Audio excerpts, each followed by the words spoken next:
नमस्कार, मी Ketaki Sudhir Pande. Velvet Kavisha publication आणि झेप सामाजिक संस्थेमार्फत आज विश्वविक्रमी पुस्तक प्रकाशनाचा सोहळा होत आहे. आपणा सर्वांचं मनःपूर्वक स्वागत करते. डिजिटल प्लॅटफॉर्मवर लिहिता लिहिता आज स्वतःचं एक पुस्तक येतं आहे, व्यसन प्रेमाचे, आणि त्याच्या लेखिका आहेत अस्मिताताई चौगुले. कसं वाटतंय? छान वाटतंय. आज विश्वविक्रमी प्रकाशन सोहळ्यामध्ये तुमचं पुस्तक प्रकाशित होत आहे. काय धाकधूक आहे मनात? हो, बरीच आहे ना. कारण डिजिटल प्लॅटफॉर्मवरती लिहिणं किंवा डिजिटल माध्यमांमध्ये लिहिणं वेगळं आणि छापील माध्यमांमध्ये लिहिणं वेगळं. आता डिजिटलवरती तर भरपूर रिस्पॉन्स मिळाला, पण छापील माध्यमात पहिलं पदाचं पाऊल आता कसं असेल याची उत्सुकता आहेच ना, आणि धाकधुकी आहे कुठंतरी. डिजिटल माध्यमांमध्ये तुम्ही लेखन केलं, कंटेंट रायटिंग सुद्धा तुम्ही करतात असं तुम्ही सांगितलं. हो. कशासाठी तुम्ही कंटेंट रायटिंग केलं आहे आतापर्यंत? जे न्यूज पोर्टल असतात त्यांच्यासाठी केलं. त्यानंतर इरा, प्रतिलिपी यासारखे प्लॅटफॉर्म्स आहेत, त्याच्यावरती कथा मालिका लिहिलेली आहेत मी. आणखीन बरेचसे न्यूज पोर्टलवरती किंवा मग ज्यांना हे पाहिजे होते लेख वगैरे, त्यांच्यासाठी असे डिजिटल माध्यमामध्ये बरंचसं लेखन केलंय मी. तुम्ही न्यूज पोर्टलसाठी सुद्धा लेखन केलेलं आहे. हो. काय वाटतं तुम्हाला, लेखनामुळे किंवा साहित्यांमुळे क्रांती घडू शकते का? हो, नक्कीच घडू शकते.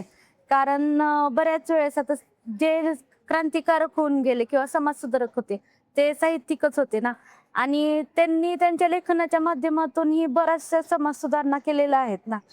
खरंच अगदी आपल्याला ही खूप मोठी परंपरा लाभलेली आहे. मोठमोठे शाहीर लेखक असे होऊन गेले की ज्यांच्यामुळे समाज म्हणजे एक क्रांतीसाठी सगळे लोक पेटूनही उठलेले आहेत, एकत्रही आलेले आलेत. आणि जनजागृती किंवा समाजाची जागृती करणं हे पण साहित्यिकांचं काम आहेच ना. अगदी.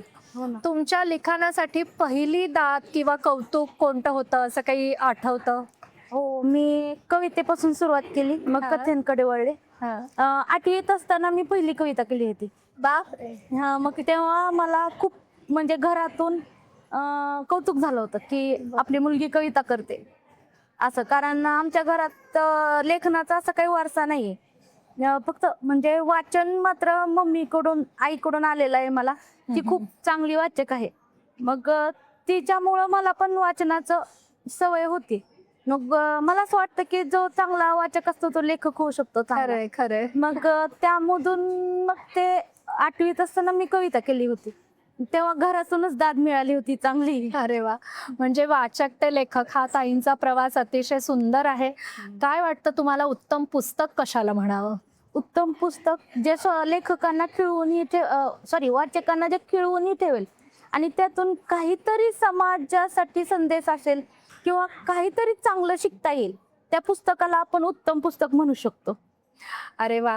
म्हणजे एकूणच तुमचं जे व्यक्तिमत्व आहे, मला असं वाटतं की तुम्हाला खूप सगळ्याच गोष्टींची छान आवड आहे. हो. तर लेखन आणि वाचनाशिवाय अजून काय छंद आहेत आपले? छंद म्हणलं तर मी म्हणजे लेखन क्षेत्रात येण्याआधी शिक्षण क्षेत्राचं शिक्षण घेतलेलं आहे. अच्छा. माझं एज्युकेशन त्यामधून झालेलं आहे, D.Ed वगैरे केलेलं आहे मी. त्यामुळं शिक्षण क्षेत्राची मला आवड आहे. बरेच वेळा म्हणजे बरेच दिवस किंवा महिने म्हणलं तर चालेल, 1-2 वर्ष मी शाळेमध्येही काम केलं शिक्षक म्हणून. त्यानंतर ट्युशन्स वगैरे घेतल्या. मग शिकवायला आवडतं. बरं. खूप छान. एक संवेदनशील लेखिका समृद्ध होत गेली आहे. तिचं एक पुस्तक आज प्रकाशित होत आहे. आपण सगळ्यांनी ते जरूर वाचावं असं आम्ही आपल्याला आव्हान करतो आहे.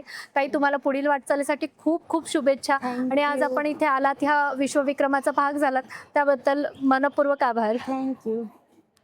नमस्कार. वेल्वेट कविशा पब्लिकेशनच्या विश्वविक्रमी पुस्तक प्रकाशन सोहळ्यासाठी आपण इथे जमलोय आणि इथे आपल्या आजच्या सहभागी लेखिका आहेत अस्मिता चौगुले आणि त्यांचं उद्या पुस्तक प्रकाशित होतंय व्यसन प्रेमाचे. तर ताईंना पुस्तकाबद्दल आणि वर्षाताईबद्दल काय वाटतं ते सांग? वर्षाताईबद्दल काय बोलणार? इतकं धाडस केलंय पुस्तक काढायचं म्हणजे तिच्या प्रोत्साहनामुळेच केलेलं आहे. आणि पुस्तकाबद्दल बोलायचं झालं तर प्रेमकथाही आहे ती आणि एक सामाजिक कथाही आहे, जी समाजाला काहीतरी संदेश देईल अशी. हो.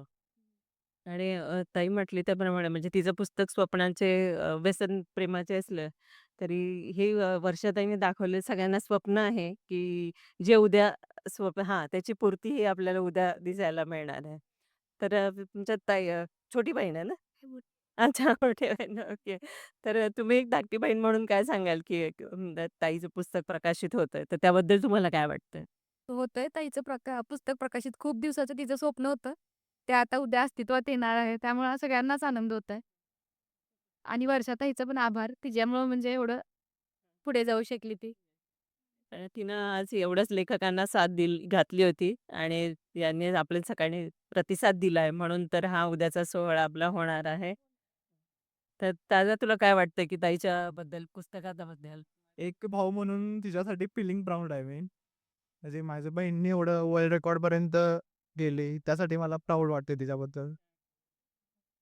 अजून अजून अजून काय नाही, ती लहानपणापासून येते म्हणजे 9वी असल्यापासून ती लेखन करते. त्यामुळे स्वप्न पूर्ण ते होतं स्वप्न पूर्ण झालंय तिचं आता. आनंदच आहे.